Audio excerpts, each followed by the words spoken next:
नमस्कार। मैं डॉक्टर कार्तिकेय शर्मा। मैं शरण्या हेल्थ केयर में ओरल एंड मैक्सिलोफेशियल सर्जन हूँ। आज मैं आपसे डेंटल इम्प्लांट्स, जो कि बहुत हॉट टॉपिक है, हर कोई कहता है कि इम्प्लांट्स लगवाने चाहिए।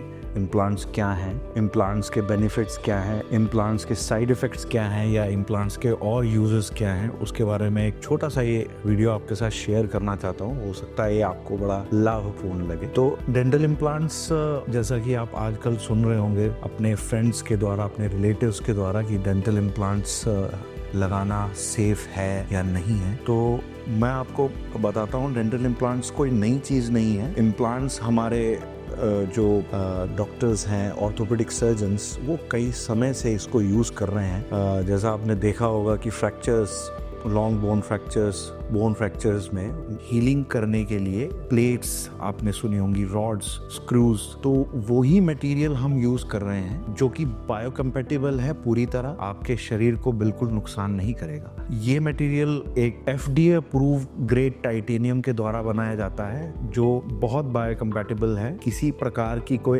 एलर्जी रिएक्शंस नहीं देता है और ये नॉन फेरोमेटेलिक है। जैसे कि ये चुंबकीय शक्ति है उसके संपर्क में नहीं आता है। जैसे कि आप इसको लगवा के इजीली MRI करा सकते हैं। अब बात आती है कि इम्प्लांट्स हमें क्यों लगवाने चाहिए। इम्प्लांट्स, पहले जब नहीं इम्प्लांट्स थे तो हम दांत को निकाल देते थे और उसकी जगह हमें रिमूवेबल पार्शियल डेंचर, जो कि जबड़े आपने देखे होंगे, जो हमारे बुजुर्ग, हमारे प्रिय बुजुर्ग लगाया करते थे, उनको निकालना पड़ता था, उसको दोबारा लगाना पड़ता था। अब वो स्थिति नहीं है। उसके बाद हमारे पास फिक्स पार्शियल डेंचर्स आए, जिसमें आगे पीछे के जो दांत हैं, जो जगह आपके जबड़े में खाली है, उसके आगे पीछे के दांत की सपोर्ट लेके फिक्स पार्शियल डेंचर्स बनाया जाता था। परंतु उसमें भी है कि जब आपके आगे और पीछे के जो दांत हैं, जो दांत जगह खाली है, उसके आगे पीछे दांतों को क्यों खराब किया जाए रूट कैनाल के द्वारा, जबकि उनमें कोई प्रॉब्लम नहीं है। आज ये टेक्नोलॉजी है हमारे पास, इतने अच्छे क्वालिटी के इम्प्लांट्स हैं हमारे पास कि हम प्रयास करें कि जब